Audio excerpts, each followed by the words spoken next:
For this week's video discussion, we were supposed to be looking at and talking about our research papers.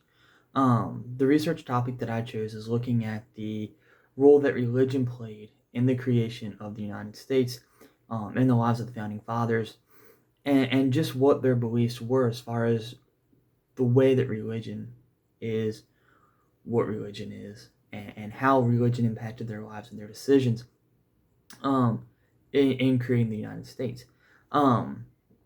I think far too often history's portrayed the founding fathers as deists, as people who had no regard for religion.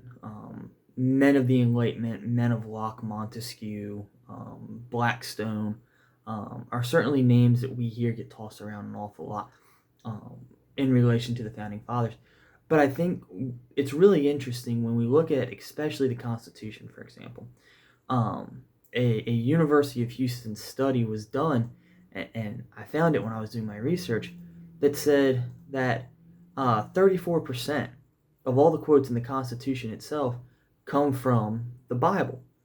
Well, how could the founding fathers be quoting the Bible that much if they weren't religious themselves? If they didn't understand the teachings of the Bible themselves, if they did not believe parts of the Bible themselves, why would they be using it? Why would they be quoting it?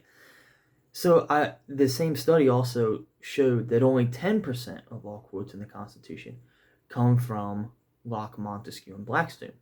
So if these men were really men of the Enlightenment, men of no faith whatsoever, why would the differential be 34% to 10%?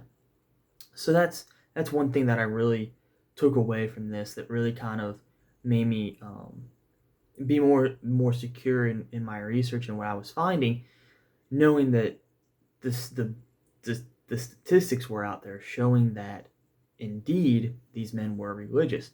And looking at it, quotes from some of the founding fathers that have really stuck with me was what John Adams said to Benjamin Rush. He said, "The Bible contains the most profound philosophy, the most perfect morality, and the most refined policy that was ever conceived upon the earth." And he's not the only one. In my research, I have many quotes by founding fathers, to each other, to themselves, to their wives, just quotes in their diaries about what they really thought religion was. And it's amazing also how many founding fathers called for days of prayer, called for days of fasting as a nation, not just for themselves, but for the nation as a whole, because the nation needed God's guidance in this time, in this decision, in this process. And I think that taking that away and putting it into today's culture, today's perspective, where we've isolated God so much in everything, from government to school to everything, it's important to remember that when the founding fathers created not only the Constitution, but the Declaration of Independence, the Virginia Statute for Religious Freedom, the Bill of Rights, all these things they did with God in mind, not only with government in mind, not only with secular worldviews in mind. They did it with God in mind. And that's where I was at for my research. It focused heavily on quotes by the founding fathers to really just push the idea of what they believed, to support my thoughts and my arguments.